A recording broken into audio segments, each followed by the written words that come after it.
victim who lives in this community was entertaining friends when one of the friends took a firearm from him, subsequently beat him up, stole that firearm as well as another firearm and a television.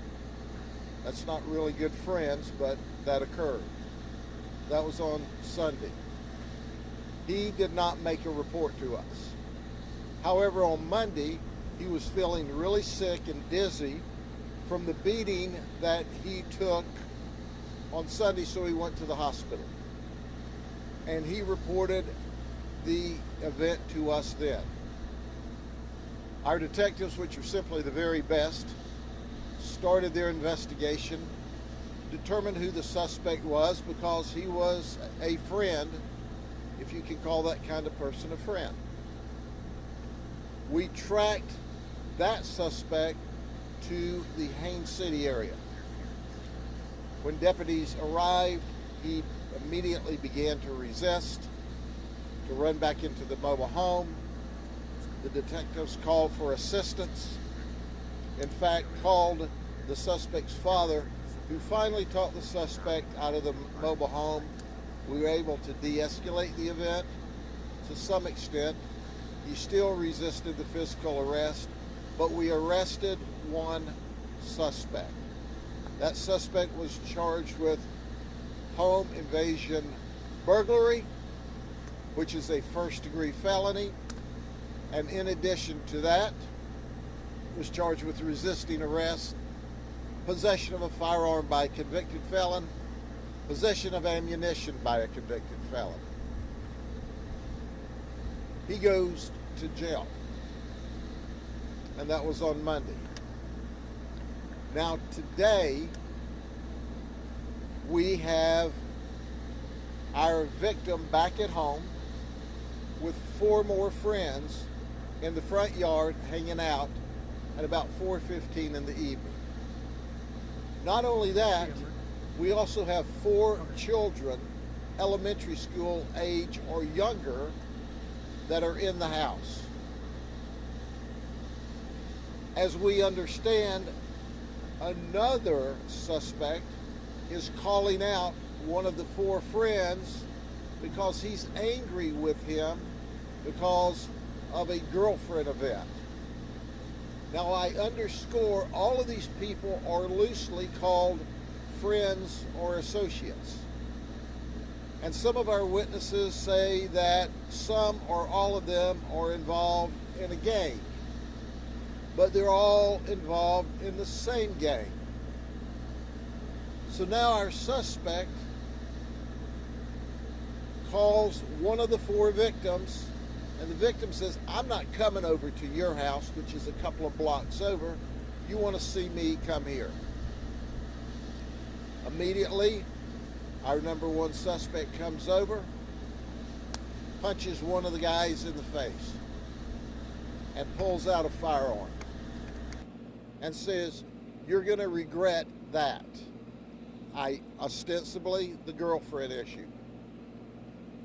At that point in time, shots rang out. We're trying to determine who shot when.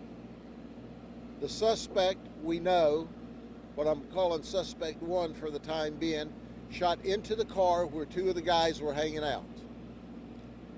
And suspect 1 was shot. He goes down in the front yard. Other people start to run. 911 is called. When we arrive, the car that's in the driveway has now busted through a fence and has run into a house across the street. In that vehicle are 2 people, a male and a female. They are both in critical condition at a trauma unit in Osceola County.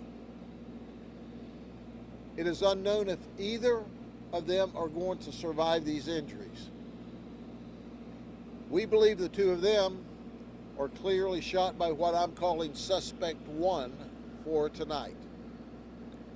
We don't know yet who returned fire, shooting the suspect and killing him. He's dead in the yard.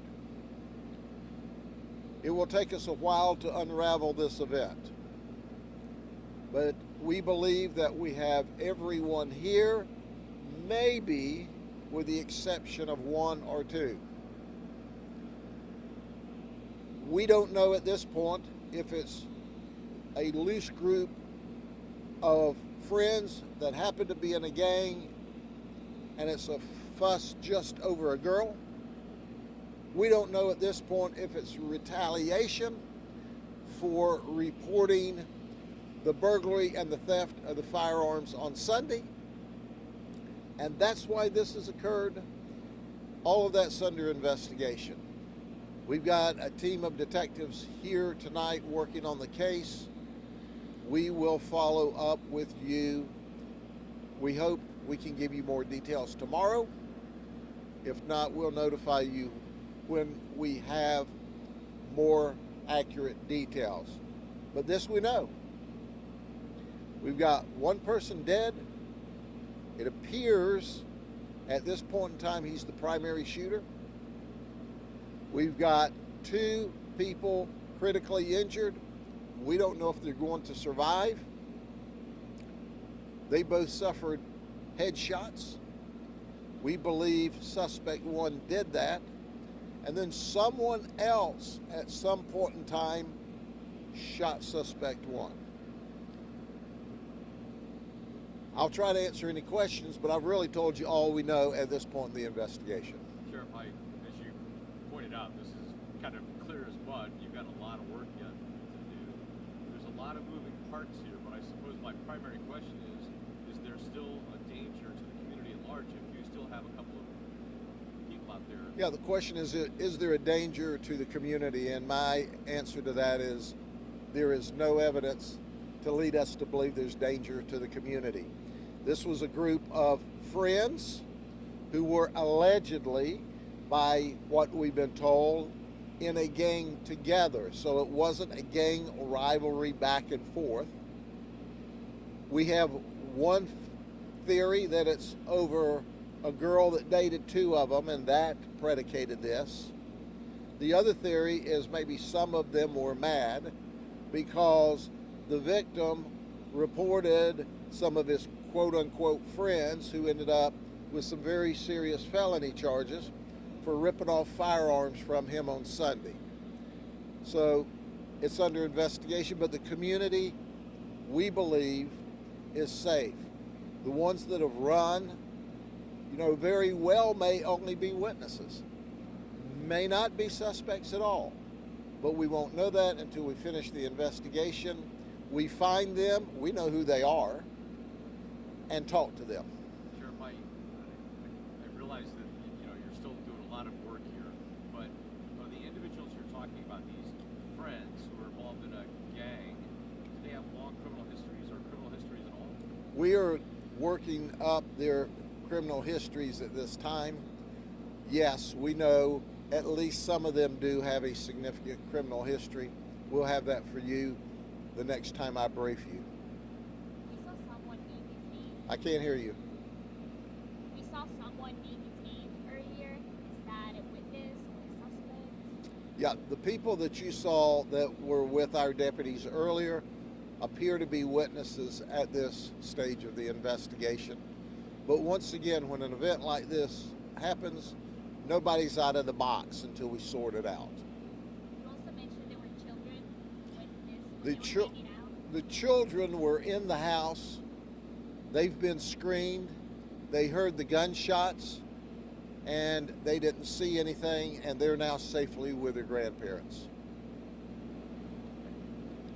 Thank you very much for coming out this evening, and I want to extend my condolences to your colleagues that were shot and one killed. I'm very sorry about that, and we'll do everything we can to always keep you safe. If you're in an uncomfortable position in this county and you need security, we'll be more than happy to send someone out to make sure you can safely do your story, even if the story you're doing is about us. We value what you do. Take care. Good night.